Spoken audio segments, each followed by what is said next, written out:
Good morning, everybody. It looks like we're ready to go. The music stopped. Wasn't too sure when to start. Anyway, welcome. So I'm Peter Leathem, the CEO at PPL Music Licensing Company, and I'm going to just moderate this panel today. And I thought actually the easiest thing to do is ask each of the other panelists to introduce themselves, starting with Silvia. Hi everybody, my name's Silvia Montello. I'm the CEO of the Association of Independent Music, which represents independent labels and independent rights holders across the UK. Shall I jump in, Peter? Yeah? Yes, yeah. Yeah, cool.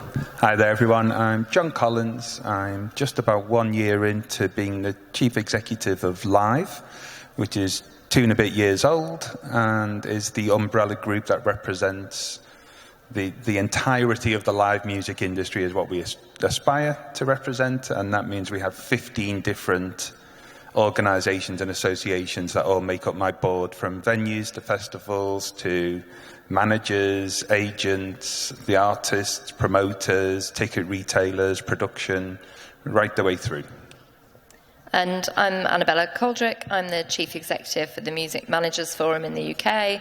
We're up to nearly 1,500 managers within our membership, mostly based in the UK, about 200 outside. And our objective, we were asked about our vision for the future, is that we want a fairer, more transparent music industry that operates in the interests of artists and their fans.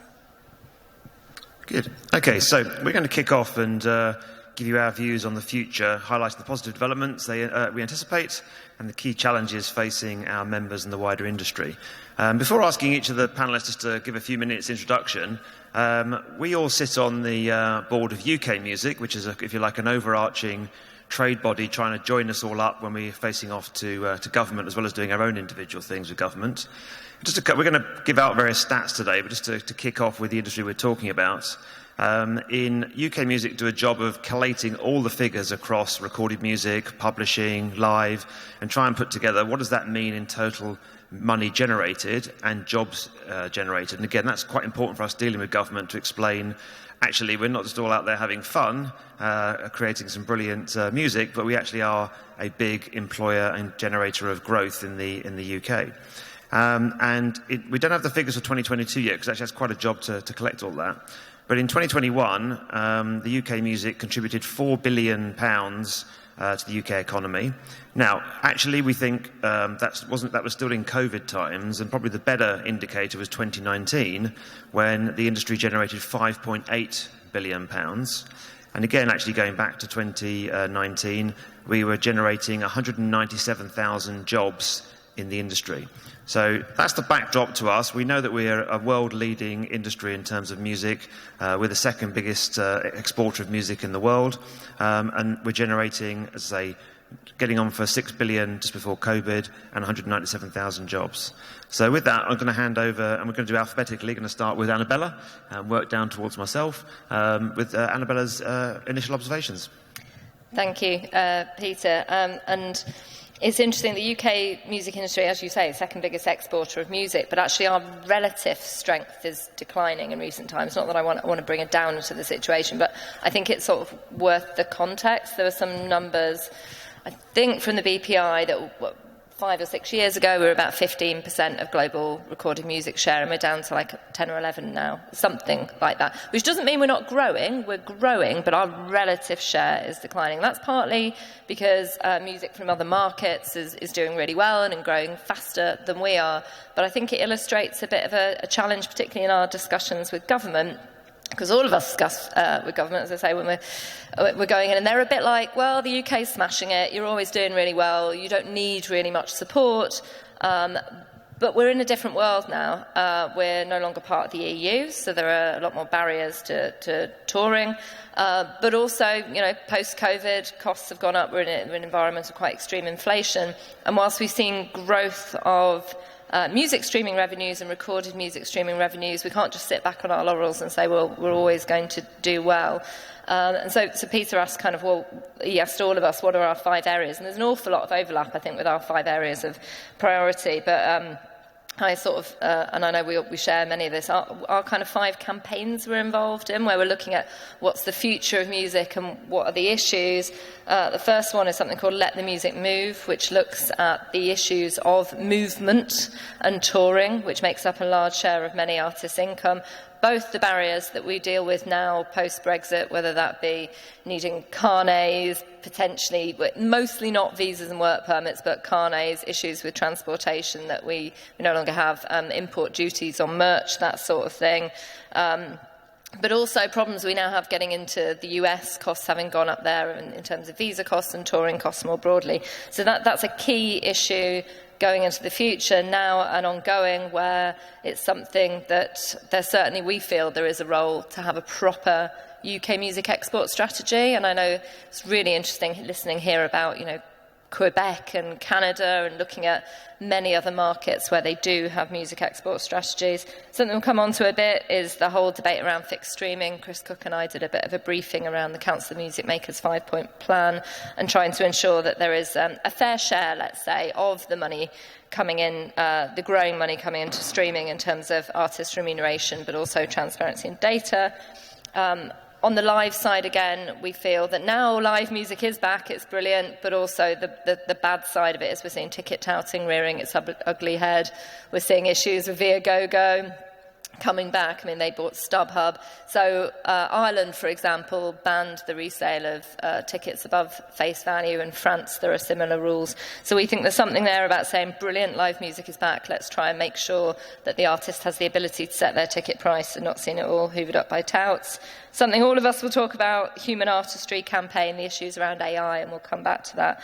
And then our final issue, I think, out of the 5, was around the BBC, something that's a great British institution that has championed British music, but perhaps in recent years has not really had a music strategy, certainly for championing British music abroad. They used to go to Eurosonic and cover all the brilliant artists out there, the very low presence this year at South by. So we'd like to see a BBC music strategy as well.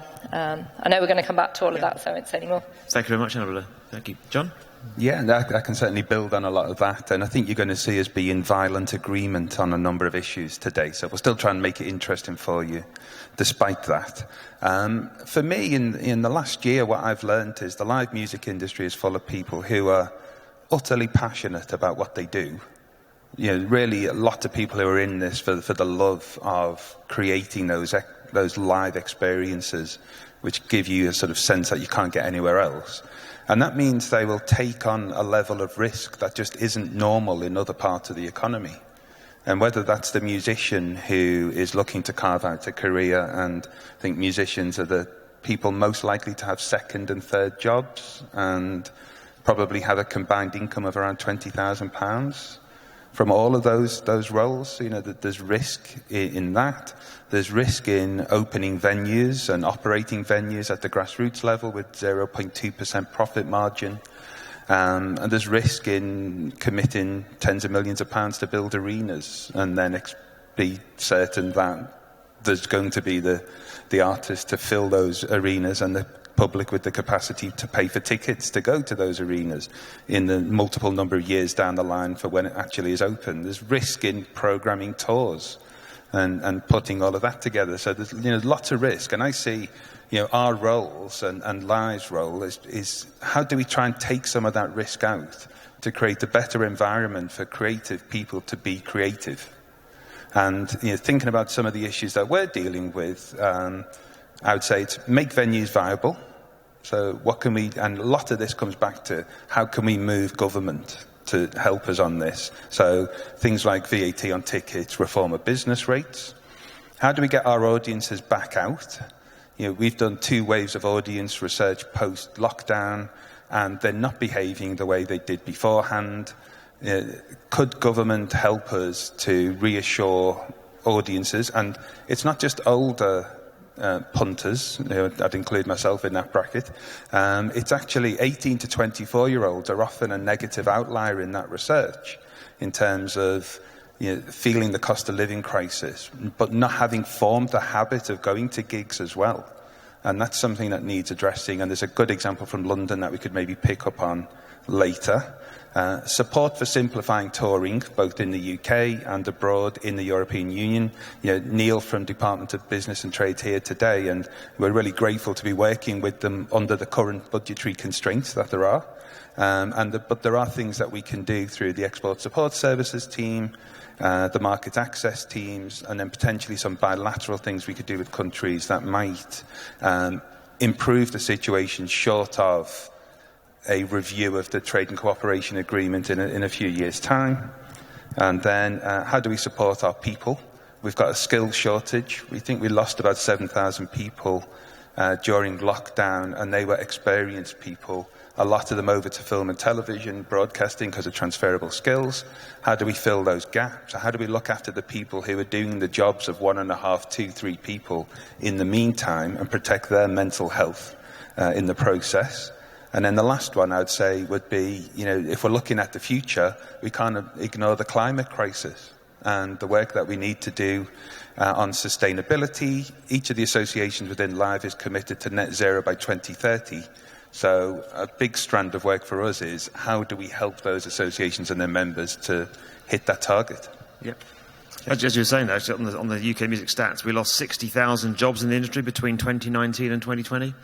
And it's obviously getting some of those jobs back, but it takes time, doesn't it, to get those jobs back? Well, experienced people, yeah. So it's yes, you can pull people in at the start of their careers, but obviously they're not going to have that same capability. And they've started jobs elsewhere, which they may not want to then leave. So yeah, and their parents think that a career in live music is not a viable, stable career, so they want them to go and work in a bank instead, who then announce they're closing all their branches and cutting 10,000 jobs. So don't do that.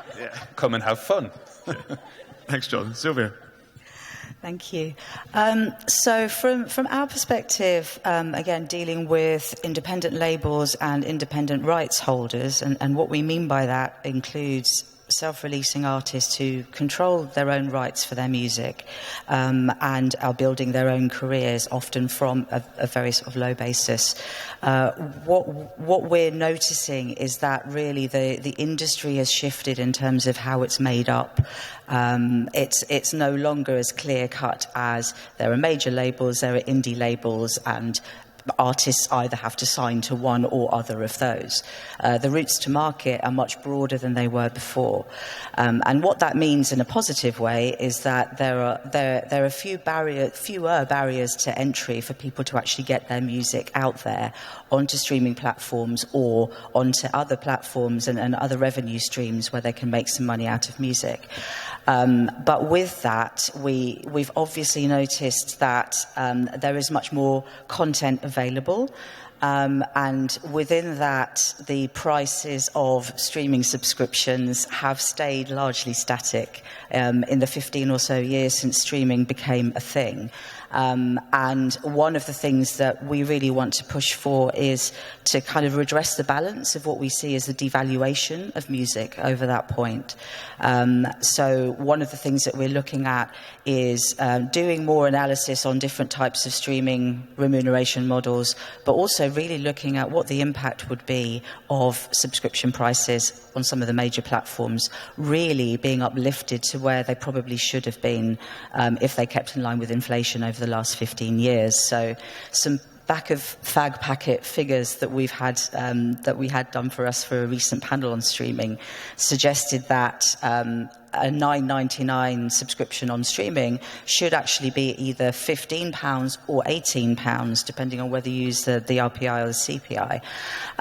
So if you think about the fact that there is so much more music available on streaming platforms, but the price has stayed the same, it's no wonder that streaming is seen as an area where it's tough for the majority of artists to really earn any kind of significant money from streaming.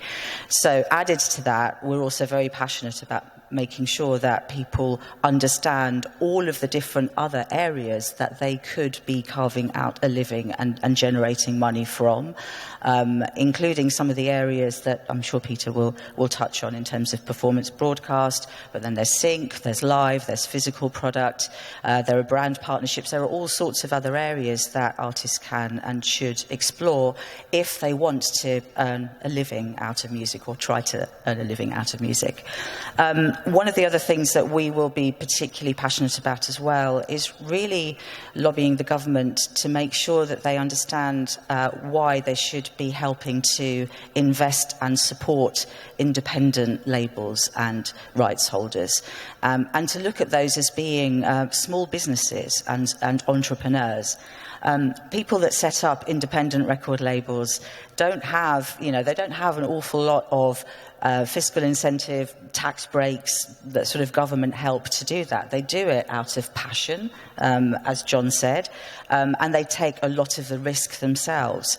But what they are trying to do is generate a business. They're investing in artistic talent, they're investing in industry talent, and we do believe that there could be better incentives for music in general, and particularly for those who are running their own small businesses and don't have the safety nets that the major labels do of shareholders and millions of pounds behind them, and really make sure that the grassroots music area is invested in, so that we have a healthy pipeline of industry talent and artistic talent coming through and turning into the superstars of the future.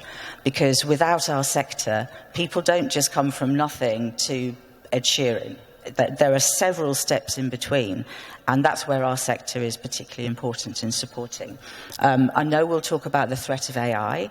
There is a significant real threat right now of streaming fraud, and hopefully we'll talk a little bit more about that and what that actually means, and how big a problem that's becoming, because the fraudulent streaming and copyrighted material on platforms is really detracting from the royalties that are paid through to genuine creators' music. So those are some of the areas that we're particularly passionate about. But I also wanted to mention diversity, equity and inclusion, especially within our sector. We recognise that over time, certain cohorts within the industry have been overlooked. They haven't had as much support and investment as they could have done. So we want to make sure that we are levelling up for gender balance, for balance of ethnicity, for LGBTQ, and especially for people from poor socioeconomic backgrounds. It's something that we are noticing is declining within the creative industries. The number of people from working class backgrounds who are able to actually get a foothold in our industry is below the national average, and is declining within the music industry. And we want to make sure that decline is stopped, because the diversity of voices and the diversity of creativity is super important to the health of our music scene, which is world-beating, and we want to keep it that way. Thank you very much, Silvia. Yeah, just building on what's been said so far. I mean, obviously, in music, you have kind of three broad sectors. You have the recorded music side, you've got songwriting, publishing, and you have live. PPL operates in the recorded music part. We're representing performers and record companies. And of that income stream, at the moment, the biggest generator of money is streaming. That's around about 2/3 of all the money in that sector. And for me, there's both positive and concerning figures that come out of streaming. So if you look back, the music industry peaked back in 1999 at $22.3 billion. Napster arrived that year, and then we had a whole series of transition, which basically meant that the industry lost its value down. In 2014, it became $13.1 billion. So from 1999, there was just a steady decline for 15 years down to $13.1 billion. In the last 8 years, that's actually been doubled back to 26 billion. So on the face of it, really positive growth from streaming. The only concerning bit, though, is that actually in real terms, while we're in 26 billion in 2022 and 22 billion in 1999, means we're more in the numbers from 1999. If you add inflation on from 1999, we're probably at about 3/4 of the value. And that's against a backdrop of 100,000 recordings a day going onto Spotify, the amount of competition that's going on. That's 24 million years of back catalogue. So so on the face of it, really good growth from streaming. But there are also some concerns around the value, to the point that Silvia was making about the price points. So much more uptake. The price points have not really changed. My Apple subscription has gone up, actually, in terms of the family pack I've got by £2. Because that was the $14.99 one. But so they're not massive increases, whereby, but obviously you then got access to the world's catalogue, and it's some issues there. So as I say, really good streaming growth, but some concerning points around actually in real terms, that means that the value of the industry is actually still behind what it was 24 years ago. So that's a bit of a concern. All of which really tells you, from my point of view, is that you need to monetize your income streams. Now, PPL is licensing terrestrial radio, TV, public places, and is also collecting overseas for the same sort of things. And we're about 11% of the UK market for recorded music. So an important thing there, you can join PPL for free. I don't need to go through the whole details again. My colleague Mel Cameron was presenting yesterday. But ultimately, I just think it's just worth just highlighting in terms of, again, making sure you're registered with ourselves. We haven't released the 2022 figures yet. That happens next month. But in 2021, we were collecting £252 million. We were paying about 146,000 performers and record companies, and that continues to grow all the time. So I think ultimately, I would just put forward the need to make sure that you are looking after all those different income streams.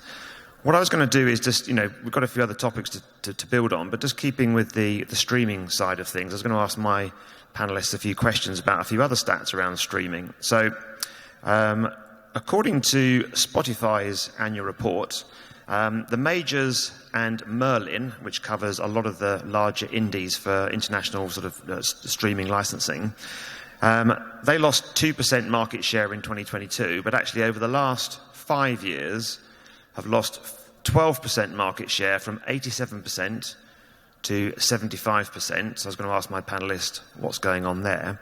The other interesting stat that comes out of Spotify is they say there's around about 200,000 professional or professionally aspiring artists they basically release. They define those as releasing at least 10 tracks, and they, on average, have more than 10,000 streams a month. So they're saying of our 9 million artists, about 200,000 are generating some real value, which is about 95% of all the royalties. So that means that 2.2% of the 9 million artists on Spotify generate 95% of all the royalties, which again comes back to the fact that you do need to be making sure you're generating money from all sorts of other income streams, not just streaming. It's not going to work for everybody. And I suppose, again, what I was just going to start off with asking my colleagues is so market share changing, seems like there's other routes to market to be getting now 25% of all the Spotifys outside of Merlin and the majors. So what's going on there? People have mentioned fraud, AI, etc. And also just generally pointing out the fact in terms of there's 200,000 artists that seem to be generating 90% of the money. So perhaps I could just go around the same thing. So Annabella, any thoughts as to what you think is going on there? It was something we were talking about a bit earlier. It's interesting. Some of it will be, I think, due to the fact that there are growth in other markets. Actually, things like K-pop, I suspect there's quite a lot of K-pop labels that don't necessarily go through Merlin, but actually have been smashing it. So there is growth outside the UK, which won't be major labels and won't be part of Merlin, which will be some percentage of that 25%. There are some self-releasing artists who will be going through distributors who are doing really well and getting very high volumes, which is brilliant. There'll be some independent labels, I know Silvia will say, who have their own direct deals, so their market share is growing. And then there is an increasing concern about streaming fraud as well, and there are different types of streaming fraud. Some are artists themselves or labels buying streams, essentially, in order to try and get your numbers up, so when you go and have a conversation with a local promoter, you can say, actually, I am getting 50,000 streams a month, whether or not those streams are by real people or they're being used through a marketing agency. And to a certain extent, that's always gone on. Record labels used to send people out to record shops to buy up copies of their priority singles in order to try and push them up the charts. So there's always been stream manipulation, but streaming fraud is a whole other thing, potentially involving money laundering, creating entirely fake artists and accounts to get out more money of the system than you put in. And I know that in France there was a survey that said they'd estimated that about 3% of identified streaming fraud, so potentially a lot more, but 3% that identified, so potentially millions of dollars going through a system, and that brings in bigger questions about the whole streaming system. So it's not all of that 25%. Some of it is really, really positive. There's real artists, there's real people. They are growing, but there is a dark undercurrent in the streaming which needs cleaning up. It does seem, Annabella, that obviously your members, the managers, hold such a key position now in terms of the opportunities of routes to market. So 30 years ago, there was one route to market, really. Nowadays, there are multiple. But it does seem on the face of it that, going back to this importance of collaboration, that managers are in the majority still choosing a label to work with in terms of those figures, which is interesting in terms of the overall. Now, I presume that must mean that some of the conditions, the terms, the levels, the service, the collaboration is going in the right direction. It may not be exactly where you want it, albeit there are other opportunities, because that growing 12% at one level seems quite small, but actually it's quite large move. But I just want any thoughts around that collaboration? No, I think our members see massive value in working with labels, and if you don't work with a label and you're a manager, that means you're probably having to do it all yourself, which is an awful lot of work. You're much better finding brilliant business partners to work with. As you say, working with a label it can really help cut through all that noise if you're working with trusted people who've got a brand, got a good reputation, and can really help grow that fan base. And that's kind of one of the many income streams. You also need to find great agents, booking agents to work with. You need to make sure you've got all your PPL money coming directly through to as a performer. You need to make sure you're working with PRS to get your public performance. You've got to find a publisher.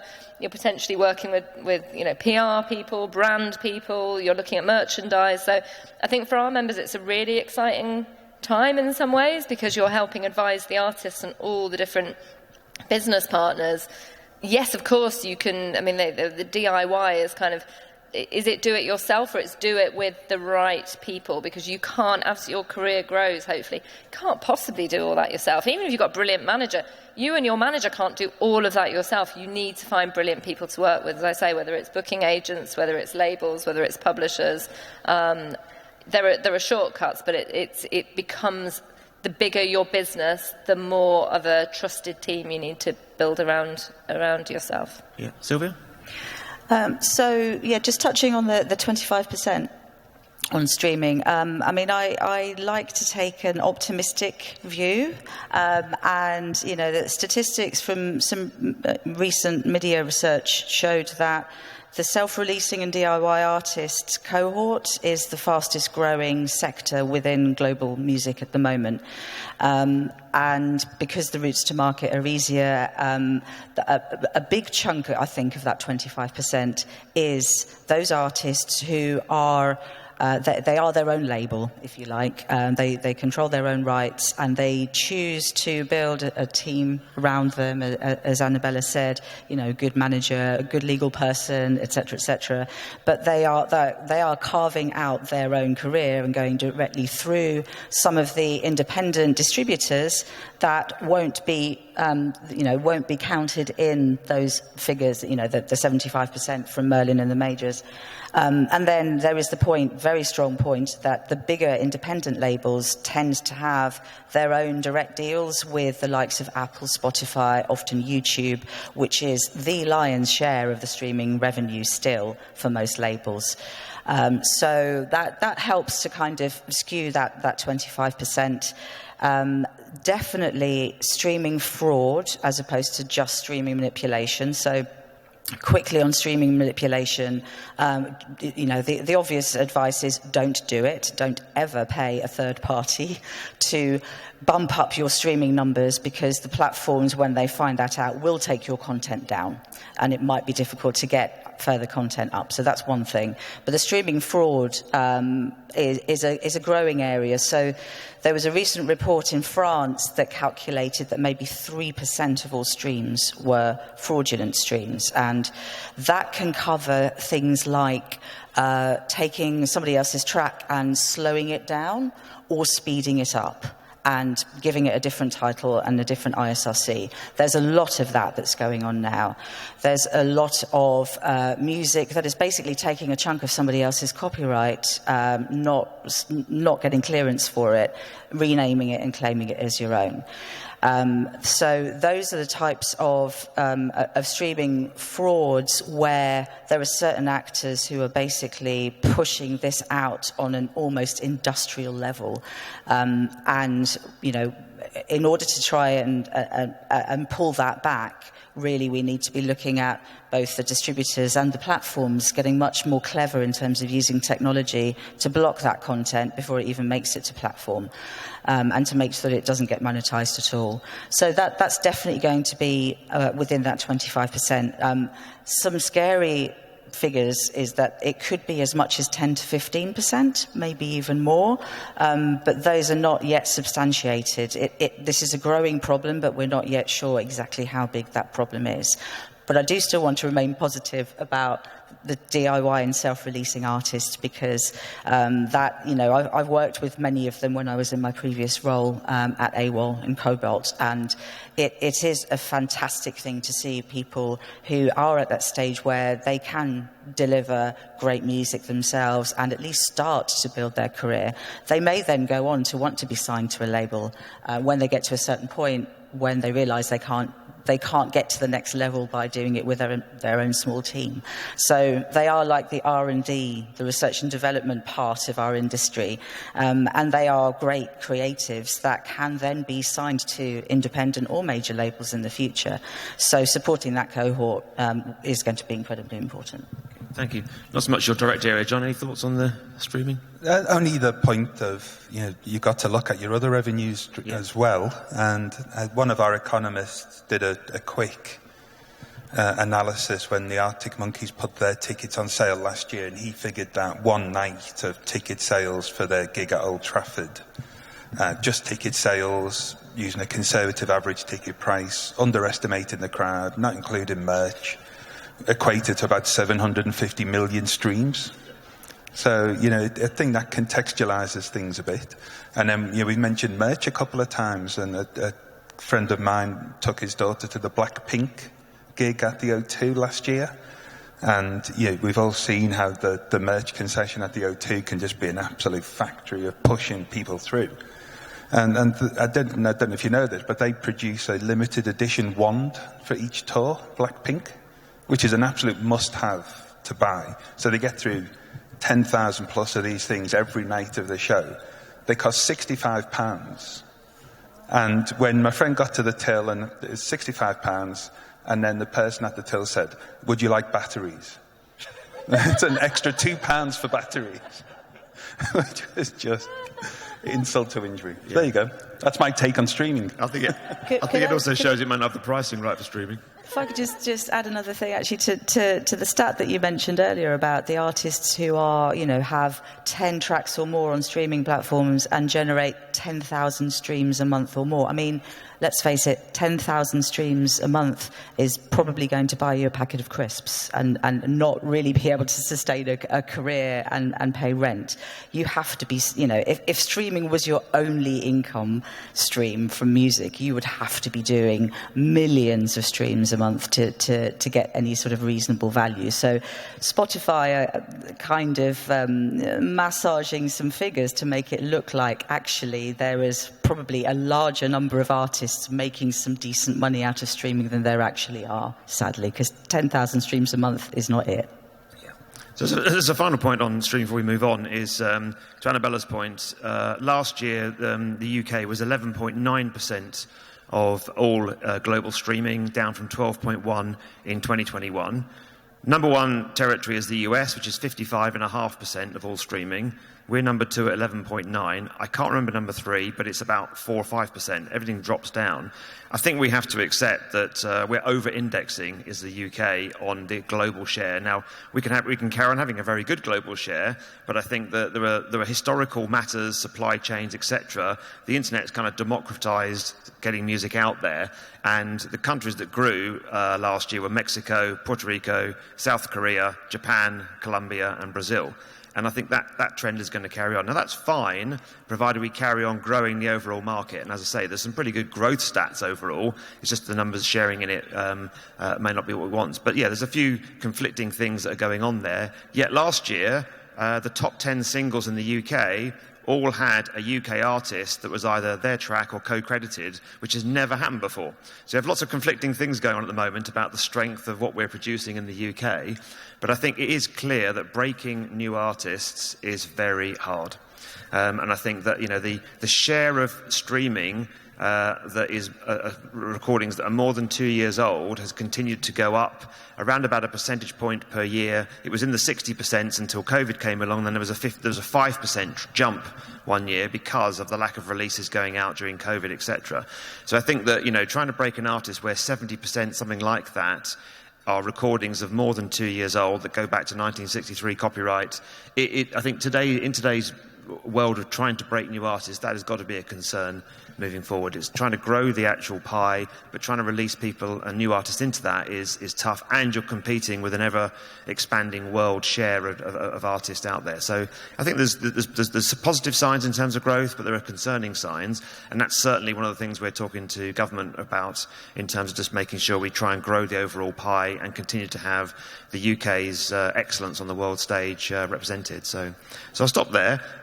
We'll go back to the live side of things, actually. Jon just mentioned some things about live. Now, I suppose kicking off a question to yourself, in terms of the opportunities for live or the constraints, what are there, you know, you mentioned habits of going to gigs. Are there enough venues? Is it just the cost of living that's the concern? When you're looking at live, where do you see things going forward, and what's the opportunities? What are the opportunities and what's the constraints? I mean, yeah, there are opportunities without a doubt. You can see that the appetite for people to still go out and consume live is absolutely there. And you look at the crowded programme we had last summer, I think 1 million people were at live music events on the Saturday of Glastonbury weekend alone. You know, there is absolutely a demand there, but it's not uniform, it's not stable, it's not guaranteed. So, you know, the constraints that we see, and it's really interesting, you know, we've mentioned government a couple of times, and I think Annabella and Silvia have probably seen this as well. In the last couple of months, I'd say, there's been a real shift in government to starting to engage a bit more and starting to understand a bit more of the economic potential that the creative industries have, and within that music and within that live music. So the conversations that we're having with government at the moment, a lot of it is around how do we remove the barriers to growth. And, you know, the two big ones for me would be domestically making venues viable, and we have 20% VAT on tickets in this country. Across the EU, it's typically in single figures, somewhere between sort of 5, 6, 7%.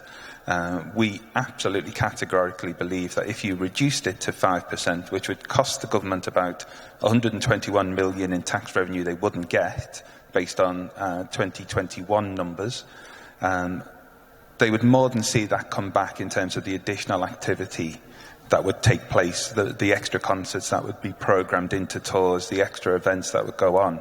And you know, we talk to sort of promoters and agents, and you know, that 20% figure is absolutely material to how they think about what nights to put on. So I was talking to somebody who looks after a pretty decently named band, and they were at arena level, and it was like, right, where are we going to play? And they didn't play Aberdeen, they didn't play both Manchester and Leeds, and they only played one night in London because at 20% VAT they didn't think they could make those nights stack up. Now, that's a loss to the band, that's a loss to the fans who don't get to go and see them in those areas, and it's a loss to the local economies, because the National Arenas Association research shows that for every 10,000 people who go to a gig, £1 million goes into the local economy. So not spent at the venue, not spent at tickets, spent with local businesses around and about the arena. So there's a huge opportunity, we think, there for government to take that barrier out of the way and allow us to do more.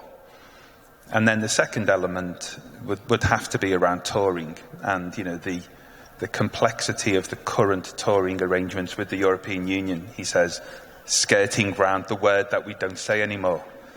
And you know, there are opportunities there to look to improve the situation, and we need to find ways. You know, it's been in the news recently about the band from Germany that couldn't come here.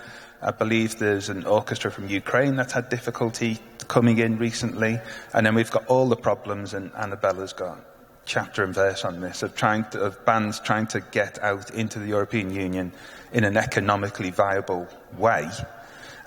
We think there are ways that can be simplified. The trade and cooperation agreement isn't going to get looked at until 2025-26.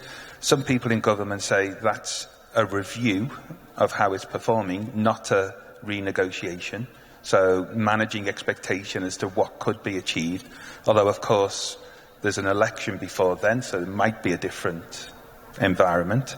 But there are other things that we think can be done, and we're working with Neil and colleagues at Department for Business and Trade around improving market access, particularly to try and solve this 90 and 180-day issue, where we all can only spend, as UK citizens, 90 days in the Schengen area in any 180-day period. That is creating some it's anti-competitive for us. We're seeing British jobs and British companies move to European counterparts. And we're getting some really farcical situations like the current Robbie Williams tour. They have paid UK crew to take leave back in the UK for 12 days, to then fly them back out when they've got enough days left to then resume on tour. Now, he can afford to do that, because he's got the cost of paying them to go back, the cost of having them on paid leave, and the cost of their replacements. But they're also, if the tour's programmed and there are a couple of down days in between shows on the continent, they're flying the UK crew back to the UK so that their Schengen days aren't going up. That's a cost. That's an environmental piece of idiocy. And it's not good for the individual, because rather than have a couple of down days where they can relax and recharge, you're off to the airport, you get home. The moment you get home, you're turning around and you're flying back out again. So there's a lot of sort of Alice in Wonderland-ness about the way things are at the moment.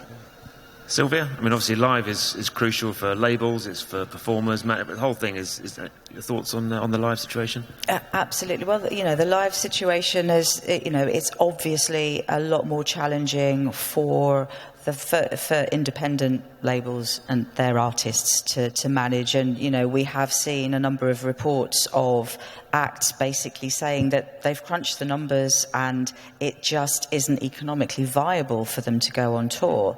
Now, going back to how you make money out of music, live was always seen as something that would supplement your revenue and your income, because streaming probably wasn't going to make you that much money. Now, if artists then also can't go on tour because of the issues of touring outside of the UK, which we know about, the disappearance of small to medium-sized venues, which means that they also don't have that first step to be able to hone their live skills and be able to then kind of go up the ladder in terms of lineups and headlines, etc. Then that's a whole kind of part that's also ripped out of our ecosystem, which then makes it very, very challenging. Then you've also got the current economic crisis as well. So the costs of everything has gone up. The costs of travelling from gigs to gigs, even in the UK, the cost of accommodation, all of those ancillary costs. So when that all gets added up, there are artists now that are saying, well, we just can't do it. And that's bad for the fans, bad for the economy, as Jon has said, bad for our ecosystem and how we get those artists at that stage and that level to really be able to kind of upscale in terms of their audience and their engagement with their fans. Most artists really, they want their music to be heard by other people, and they love being able to see their fans connecting with it in that live environment. So, take that away, as we had during lockdown, for example, just making music, putting it out there on streaming platforms or whatever, and hoping people enjoy it. It's just not the same. It's not the same as being able to have that one-to-one connection. So, yeah, it is a very, very challenging time for indie labels and artists. So, Annabella, I presume things like petrol costs, staff, all the inflation going on, getting out there with a sort of crew, etc., must be very challenging. Yeah, I was just, as Silvia was speaking, I was just remembering I had lunch with a guy called Brian Maciej, who many of you will know, who manages Nick Cave, and he said they're routing his European tour this summer And they're looking at hotel prices, same hotels, same rooms they'd stayed in previously, and they doubled in cost. That was just the hotels. And then Paul Craig, who manages Biffy Clyro, he was telling me that this was last summer, were looking at a tour bus hire, and that had gone up 50% compared to... So it's just everything, and then on top of that, you've got all these additional regulations. So we all complain about the post-Brexit EU stuff, but it's not that alone. I think if it was that alone, we'd probably find a way to deal with it. Is that on top of all the cost of living stuff? And because people at home, the fans are all dealing with their electricity bills having gone up and overall inflation, so they're looking at and going, okay, I'd like to go and see my favourite band, but I can only spend so much money on gigs. So artists are very conscious of that as well. So they don't want to double the ticket prices because they know fans can't afford to double the ticket price. So it's like, okay, I was doing a tour where I'd make some money. Now potentially I'm either going to make no money or go into a loss. So it's a tricky time. As you say, as Jon was saying, the 5% VAT is something we really strongly support because more money going back in from the tickets will benefit the promoters, the agents, the artists, the managers, the venues, everyone in that circuit. Another thing that we've been pushing on is on the merch commissions, which actually most of the smaller venues don't charge, and are brilliant. We support a campaign called 100% Venues, which is a list of all those venues who give 100% of the merch sales to the artist. Because if you're an artist who's touring at a loss, which many are, the way you make money is by getting off stage after the gig and selling your own merch. If you then got to hand over 25% of that to the venue, it's really tough. And so we know there are some brilliant venues who signed up to that campaign, a lot of small ones, but some bigger ones as well. Troxy's part of it, Sage Gateshead, and that's one way to help make it viable for artists to be able to continue to tour. And let alone the merch issues when you're trying to tour in Europe.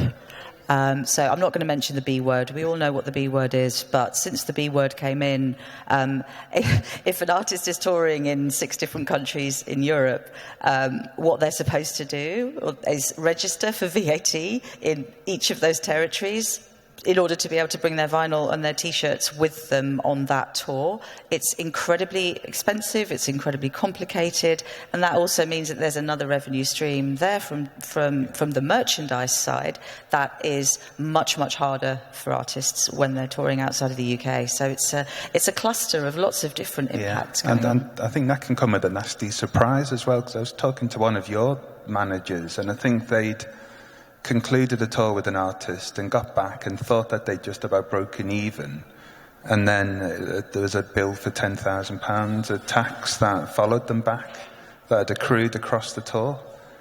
It feels crazy, doesn't it? You can't just have a box of vinyl that you drive from Germany to France without it being now this absolute hellhole of cost and paperwork and difficulties. It makes it really hard.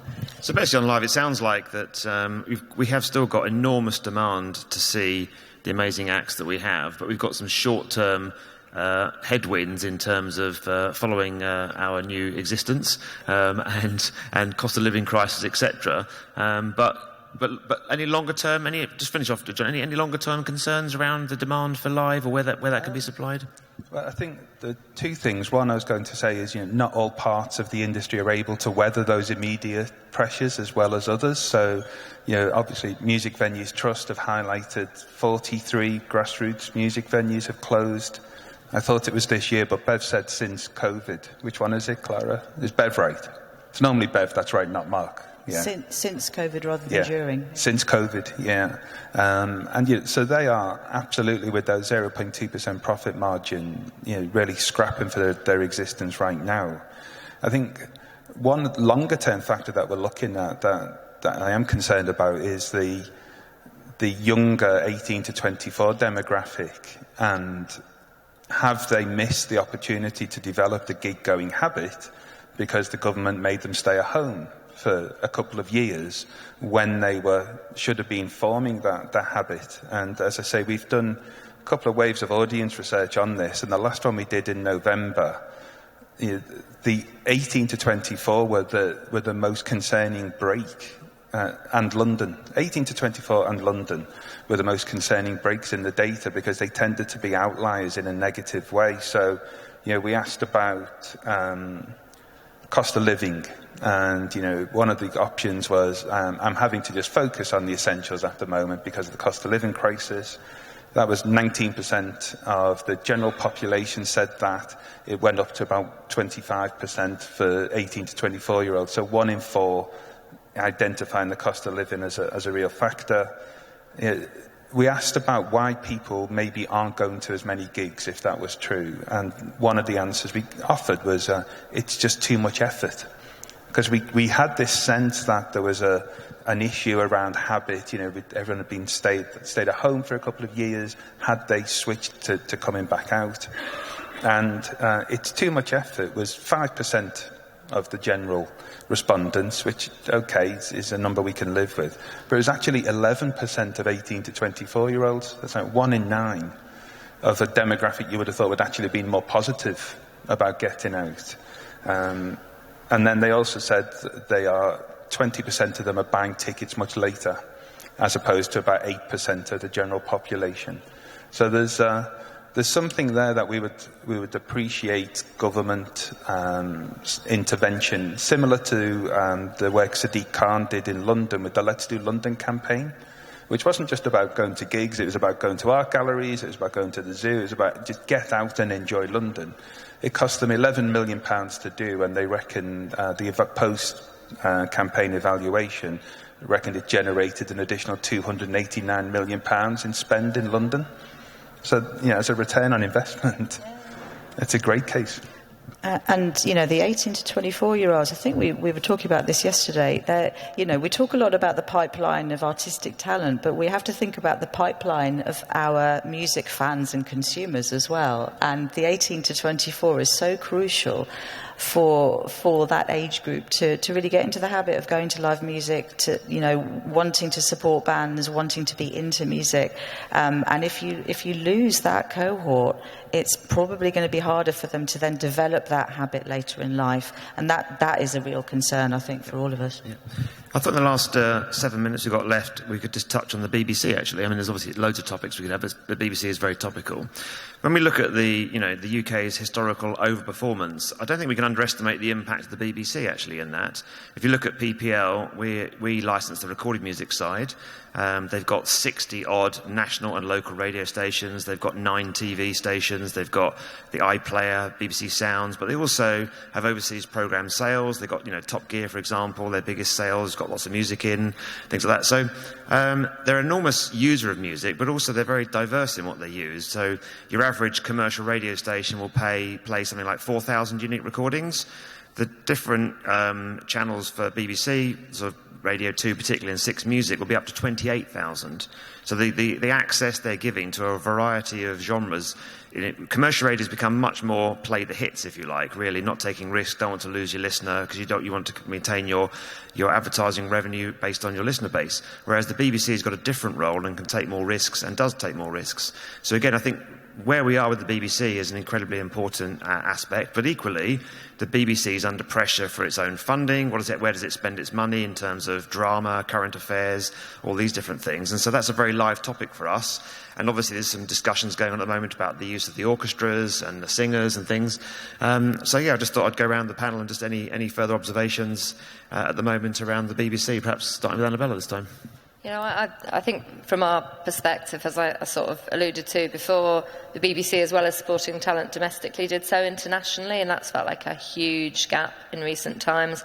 We've had quite a lot of discussions with them about the reconfiguring of local radio.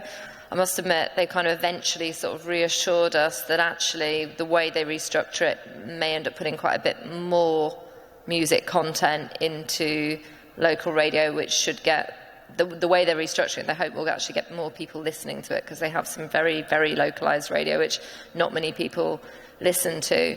But it does feel in recent years that there hasn't really been a music strategy or music engagement in the way. And I'm sure some of it is due to COVID and pandemic and people not getting out there, and as Peter says, budget cuts. But UK music, as the industry as a whole, has always been hugely supportive of the BBC. For local venues, incredibly important. For ticket sales, for getting people to be aware of what's happening. hopefully we'll be able to restart that engagement and get them to realise the value of their investing into new talent, and also the new releases for existing talent to continue the fan base. Yeah, absolutely. It's a big, complex beast, the BBC, isn't it? I've discovered. And it was when the proposals for the cuts in local radio and the implications that we're going to have for BBC introducing first came to light that Annabella, David at FAC, Nathan at the Association of Independent Promoters, Mark at MBT, and others all came together to say, Silvia, you were in the calls as well, I think, weren't you? I had to gate crash the call because, because somehow they didn't invite us. They didn't invite the head of music at the BBC to the call about the changes to BBC introducing, which was incredible. Yeah, it is a big, complex organisation. But what it really hammered home for me was that importance of BBC introducing and local radio, as you say, to the local music scene, which then obviously feeds into live and local shows, smaller venues, and as we've touched on a lot, the grassroots, which is the beginning of the ecosystem that everything feeds from. Yeah, I think what I'd add to that, I mean, on BBC introducing what that call that we had with the local and regional radio, we were really hammering the point that having plays on radio it's not just in and of itself seen as a great achievement for an artist and something they're really proud of, but it's also something that artists and labels can then use as part of their promotion to actually kind of build on that. The fact that they've been played on BBC Introducing is still seen as a bit of a badge of honour, as opposed to just saying, oh well, we've streamed 50 streams on Spotify. It's somebody out there that has curated, listened to your music and thought it's good enough to play on radio is still a really, really big thing and very impactful for people's marketing. On the general point about the BBC, I think, Peter, you've made a really good point about the investment and the diversity of music that the BBC play and showcase from every single genre and every single corner of the UK. And I think, we ignore how important that is at our peril, because I can't think of another country that I've visited that I know about their music industry that has a national broadcaster with that kind of remit to make sure that music from every part of society is given a space somewhere across its radio stations and its TV channels. So, from my perspective, I think we have to work to support the BBC and make sure that with what's looming in terms of cuts and licence fee and everything else, we don't allow a great music institution to be eroded and disappear, because that would be terrible for our industry, I think. And this is the difficulty, isn't it? Because the logic of the licence fee makes no sense. And I remember 15 years ago, senior BBC people saying to me, well, that will be gone within... But actually, it's very difficult to work out how you replace that. Because as soon as you replace that and go down a more commercial model, you end up with different commercial organisations which then don't have the variety of choice and the experimenting that they can do. So it's a really difficult one as to where you actually end up with there. But I think that we need to be very careful about breaking the BBC. As we go, PPL's got 105 international agreements. When I go around the world with my colleagues, everyone talks about the quality of the BBC. It's such a brand around the world. We just need to be very careful with it. And we also need to be very careful what it would do to music if it was to sort of be fundamentally changed in terms of its funding and its operation. And that's just, again, something we're all very alive to, very live sort of discussions going on with the BBC, with government at the moment, and we'll carry on doing that. And I think that kind of just brings us to winding up with a minute to go. So anyway, what I'd like to say is so thank you very much to the colleagues, Annabella, Jon, Silvia, and thank you very much for listening this afternoon. Thank you.